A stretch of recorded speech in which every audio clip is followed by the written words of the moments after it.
తిరుమల తిరుపతి తొక్కిసలాటలో కంచరపాలెంకు చెందిన auto driver భార్య మృతి చెందారు. భర్త కొడుకుతో కలిసి స్వామి దర్శనానికి వెళ్లారు. శాంతి టోకెన్ కోసం జరిగిన తొక్కిసలాటలో చనిపోయిన శాంతి భర్తకు సమాచారం అందింది. శాంతి చనిపోయినట్లు కూడా సమాచారం అందినట్లు కూడా తన భర్త చెప్తున్నారు. అయితే మార్చురీ దగ్గర వెయిట్ చేస్తున్న అధికారులు శాంతి మృతదేహాన్ని మాత్రం చూపించడం లేదని, తమను పట్టించుకోవటం లేదని ఆమె భర్త చెప్తున్నారు. శాంతి మృతితో అటు అత్తమామలు రోధిస్తున్నారు. ఇదే విషయానికి సంబంధించిన మరింత సమాచారాన్ని మా ప్రతినిధి రాజు అందిస్తారు. తొక్కిసలాటలో చనిపోయినటువంటి శాంతి కుటుంబ సభ్యుల దగ్గర అయితే మనం ఉన్నాం.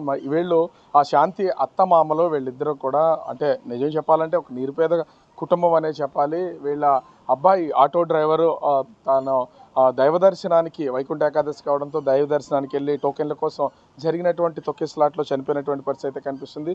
మనం ఒకసారి వీళ్ళ అంటే ఏ స్థాయిలో వీళ్ళు ఉన్నారనే దాన్ని చెప్పడానికి వాళ్ళ ఇంటిని కూడా చూస్తే మెట్ల కింద ఉన్నటువంటి చిన్న రేకు షెడ్ వేసి నివాసం ఉంటున్నారు ముసలి వాళ్ళిద్దరూ కూడా.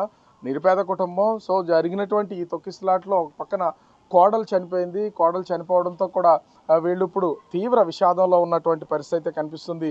ముఖ్యంగా చూస్తే దైవ దర్శనానికి వెళ్ళినటువంటి వాళ్ళకు కూడా ఇలాంటి ఒకటి ఎదురవుతుందని కూడా వాళ్ళైతే అనుకున్నటువంటి పరిస్థితి లేదు. ఇక్కడ ప్రస్తుతం మనతో పాటు వాళ్ళ అత్తగారు ఉన్నారు. మీ కోడలు చనిపోయింది కదమ్మా, ఏంటి అసలు మీకు ఎలా తెలిసింది? ఎవరైనా చెప్పారా? మాకెవరు చెప్పలేదు బాబు. తర్వాత ఇప్పుడు పొద్దున్నేసి ఎవరికో ఫోన్ వచ్చిందంట. వాళ్ళకి ఫోన్ వస్తే వాళ్ళు చెప్పారు ఫోన్ చేసి, అంతేగాని మాకు ఇంకెవరూ చెప్పలేదు. నా కొడుకు కోళ్ళకి అది చూపించలేదట. కోడలు ఎక్కడున్నదో ఏటో. ఆ కొడుకు ఒక దగ్గర, నా కొడుకు వాళ్ళిద్దరు తండ్రి కొడుకులు ఇటుక చేడుస్తున్నారు. అప్పుడు ఎవరెవరు వెళ్ళారమ్మా?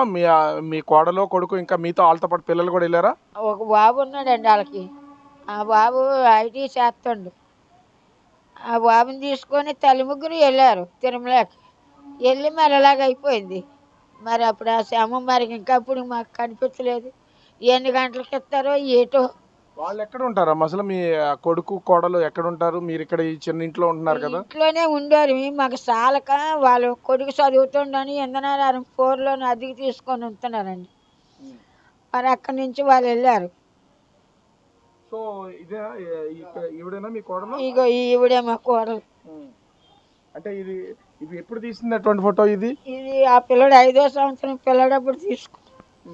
అందరూ ఫోటోలు అడుగుతున్నారనేసి నేను ఏం ఫోటో లేదు ఏం చెయ్యాలి అని ఏడుస్తూ ఉంటే, ఏసయ్య ఏటి అంటే నీ ఆల్బమ్లో చూడు అన్నాడు దేవుడు. ఇప్పుడే ఆ ఎలబై అక్కడే పడిపోనాను. గబక్కని పరిగెట్టేలా ఆల్బమ్ తీశాను, అందులో ఉన్నాను.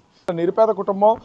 సో ఆ దైవ దర్శనానికి వెళ్ళారు. ఇప్పుడు శాంతి చనిపోయినటువంటి నేపథ్యంలో వీళ్ళందరూ కూడా రోధిస్తున్నటువంటి పరిస్థితి కనిపిస్తుంది. తమకు న్యాయం చేయాలని కూడా కోరుతున్నటువంటి పరిస్థితి కనిపిస్తుంది.